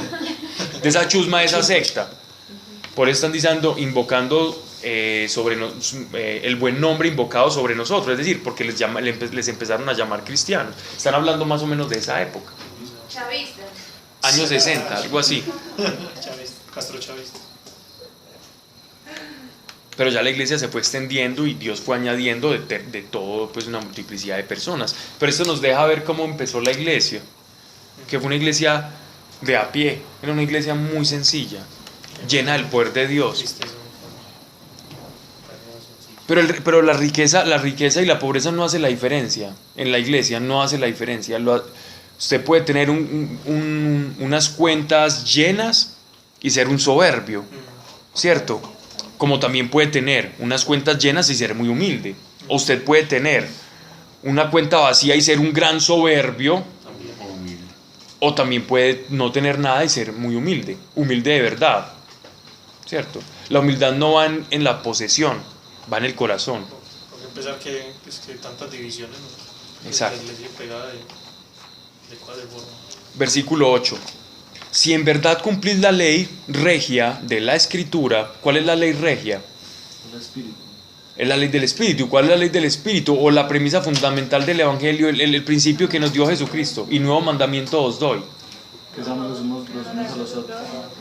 Esa es la ley regia. La ley regia a la que se refiere aquí Santiago es amarnos los unos a los otros. Esa es la ley regia. Si en verdad cumplís la ley regia de la Escritura, amarás al prójimo como a ti mismo. Bien hacéis. Pero si obráis con acepción de personas, cometéis pecado, y la ley os arguirá de transgresores. Porque quien observe toda la ley, pero quebrante un solo precepto, viene a ser reo de todos. Pues el mismo que dijo, no adulterarás, dijo también, no matarás.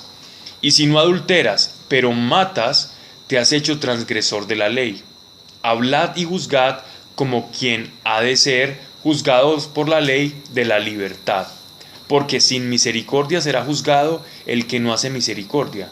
La misericordia aventaja al juicio. Aquí hay muchos elementos bien bonitos. Primero, ¿qué es la ley? La ley es un cuerpo perfecto, completamente coherente y articulado. Si yo no amo a Dios, yo nunca voy a amar al prójimo. Si yo no honro a mi padre y a mi madre, entonces yo no me puedo vanagloriar de que yo no robo o que yo no mato. Si yo mato, pero honro a mi padre y a mi madre, no estoy haciendo nada. Si yo violo un principio, están tan bien articulados, digámoslo así, los mandamientos, que yo me hago transgresor de todos. De hecho, si yo no creo en Dios, yo ya me hago transgresor de todos, porque no tengo salvación. ¿Verdad? Ay, es que yo cumplo todo, pero es que yo robo todos los días y yo mantengo robando, pero yo no mato. Yo de lo que robo le honro a mi mamá y a mi papá. Yo oro todos los días. Yo no deseo la muerte del prójimo, yo estoy muy contenta con la mía. Pero yo robo, ya se hace transgresor de todo. Se hace transgresor de todo. Este panorama es terrible, ¿cierto? Es terrible. Pero miren lo que él dice, para que no sea horrible, porque nosotros estamos en la gracia. Pero miren lo que dice. Hablad y juzgad como quienes han de ser juzgados por la ley de la libertad.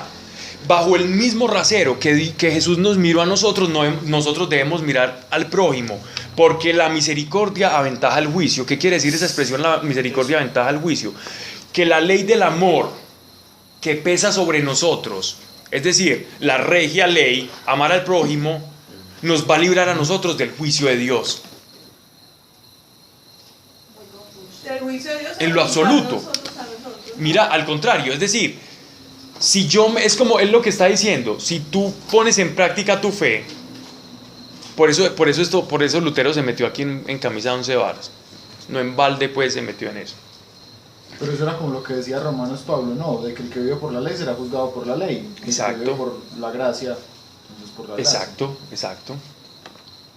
Pero yo no puedo decir que estoy bajo la gracia y estoy pecando todo el tiempo. Porque me mentiría, ¿cierto? Porque si la gracia opera en mí, algo tiene que cambiar. Hombre, que me voy a equivocar y que la gracia no me da la perfección. Y que voy a seguir... Exacto. Y después del arrepentimiento viene un cambio. Y después del cambio, listo. Y si embarré de algo que yo ya me había arrepentido, que eso suele suceder. Sigue luchando. Pero no me arrepiento como un deporte, me arrepiento porque lo siento la ofensa hacia Dios. Sí, claro. Pero eso lo hace el Espíritu Santo. Sí, claro, pero lo que pasa es que el apóstol, aquí Santiago no nos está hablando de la gracia versus la fe. Él está hablando de pilas, señores. Ustedes están escuchando, pero no están amando.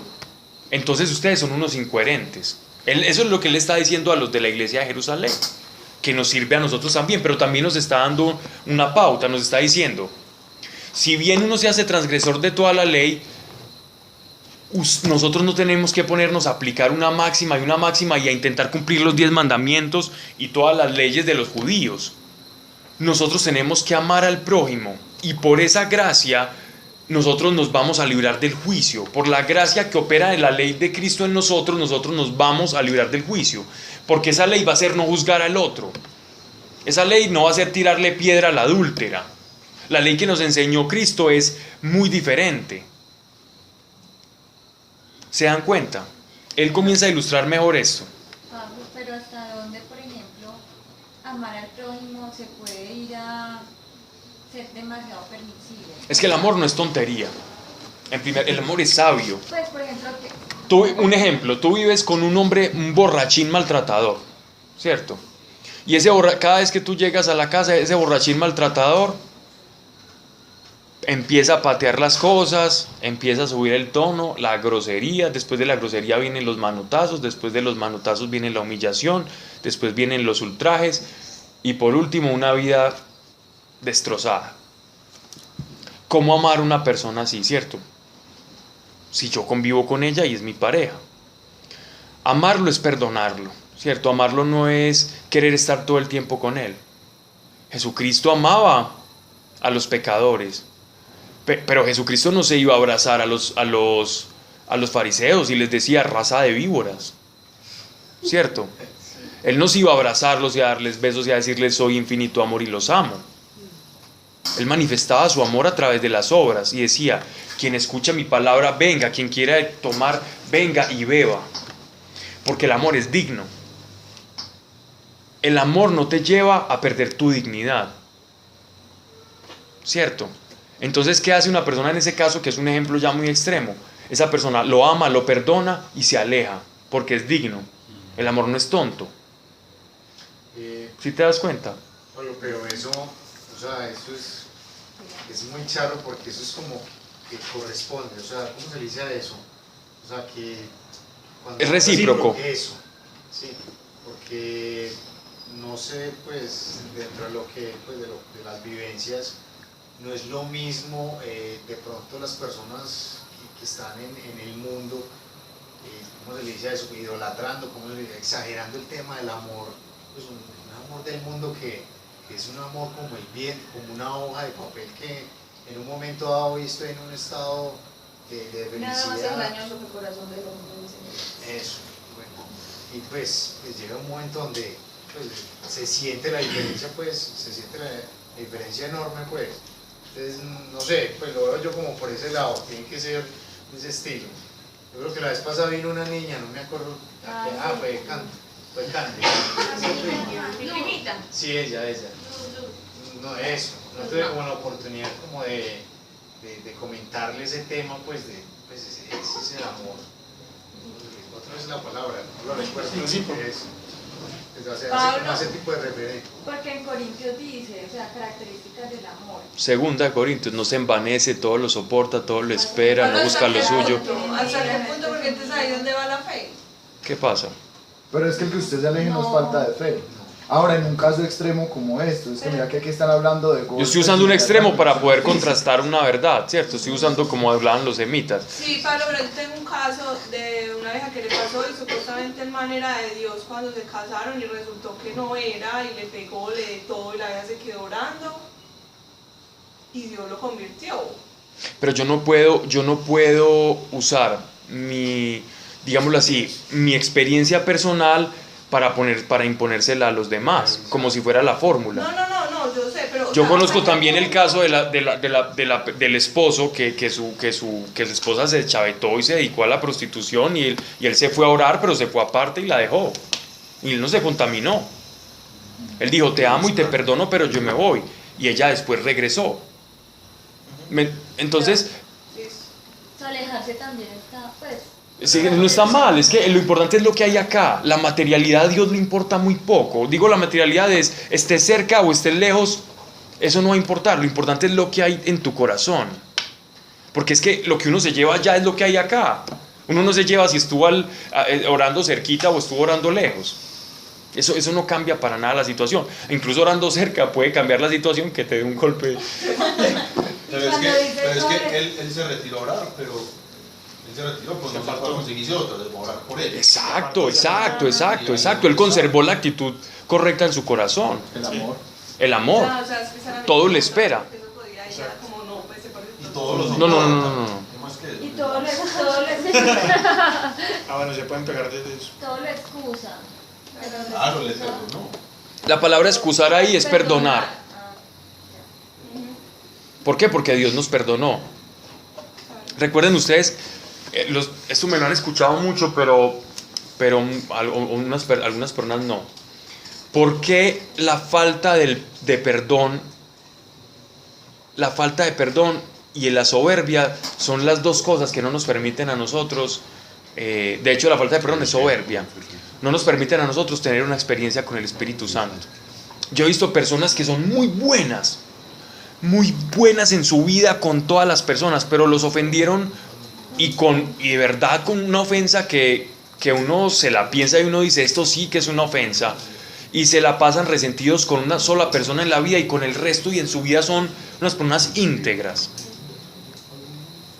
Y que uno le ruega a Dios y le dice, Señor, pero esta persona, ¿por qué no llega al Evangelio casi que es mejor que los que hablan del Evangelio?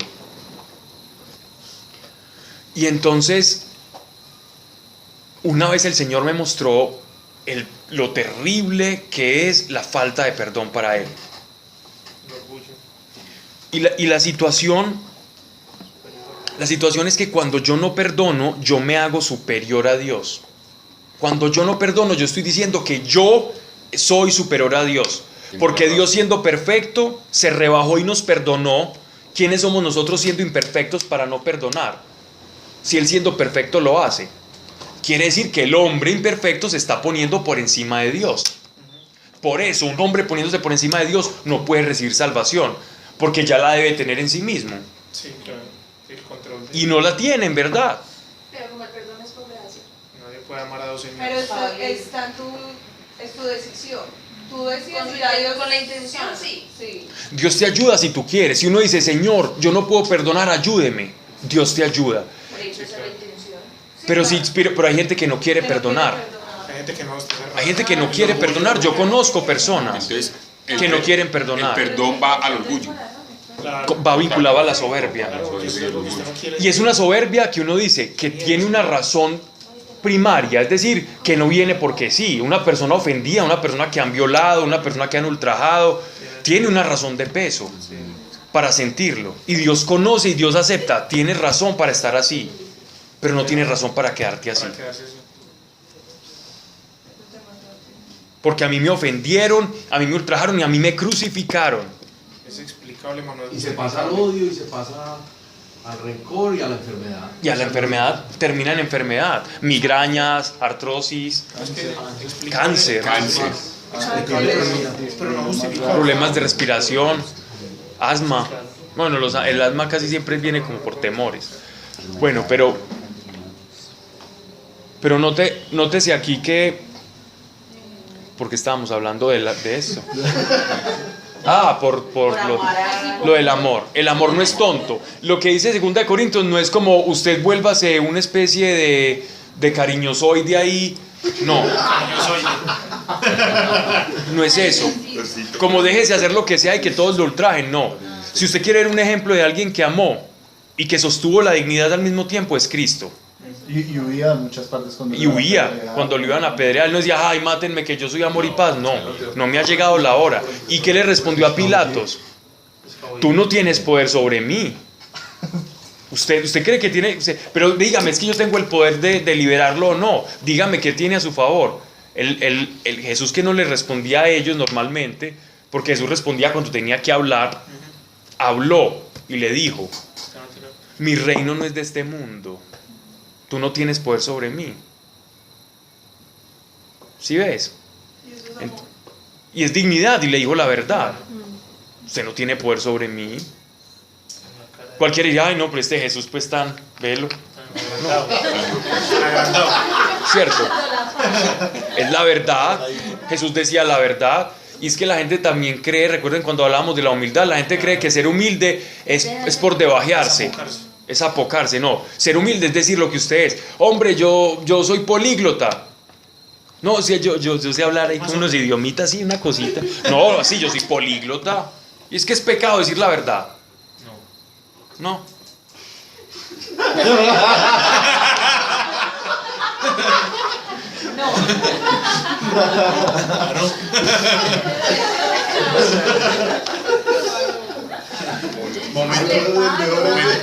Momento jocoso de la noche. Exacto, no. La humildad es la verdad. Esa frase nunca se me va a olvidar. La humildad es la verdad. La humildad es la verdad. La humildad no es ni más ni menos. El apóstol Pablo decía: no crean más de mí de lo que soy y no crean menos de mí tampoco. Imítenme a mí como Sí. yo imito a Cristo. Imítenme a mí como yo imito a Cristo. No era que era un sobrador, no. Y él defendía su apostolado siempre. Diciendo la verdad. La humildad es la verdad. Lo que es, es. Lo que es. Y Jesús decía: yo soy el camino, yo soy la verdad, yo soy la vida. Síganme a mí, que soy manso y humilde, decía, de corazón, decía Jesús. Síganme, que yo soy humilde de corazón. ¿Qué quería decir humilde? Que Él siempre les iba a decir la verdad y lo que era. Y nunca iba a haber engaño, nunca iba a decir, se iba a poner por debajo o por encima de lo que Él venía a hacer y lo que era. Pudiendo hacer muchas cosas, ¿no? Bien. Este versículo 14 ya empezamos a entrar en materia entre la fe y las obras. Ya son las 1:30, dejémoslo para la próxima, que es es un tema bien interesante para Claudio. 14. Ya me gané yo. Padre, yo te doy gracias, Señor, por cada persona aquí, Señor, más su familia representada en ellos. Padre, que lo que se haya dicho aquí, Señor, conforme a tu voluntad, permanezca en nuestro pensamiento, vaya a nuestro corazón y lo podamos poner por obra, Señor. Yo te agradezco porque sé que solamente por tu gracia, por ese favor que nos enriquece, es que podemos, Señor, alcanzar y agradarte, mas no es por mérito propio. Sabemos que hay cosas que quizás no queriendo hacemos, pero tú sabes que no queremos, mas te pedimos, danos la fuerza, Señor, para huir de pensamientos tontos, ineficaces, mentirosos, bien sea sobre nosotros mismos y también sobre el prójimo. Y también te pido, Señor, conforme a tu ley perfecta, danos una mirada sobre cada quien, Señor, conforme a verdad y conforme a un juicio perfecto, sin acepción de personas, sin preferidos y favoritismos, Señor, movidos más por rutinas del mundo y no por la verdad de tu evangelio, que es la verdad, que todos somos hermanos, que todos somos hijos de Adán, Señor, y esa es la verdad. Y a esa verdad es la que nos debemos remitir, Señor, para que nuestro juicio sea conforme a justicia, así como tú fuiste justo y caminaste en justicia aquí en la tierra. Gracias, Señor, por cada uno. Llévanos con paz a la casa, en el nombre de Cristo Jesús. Amén. Muy bien.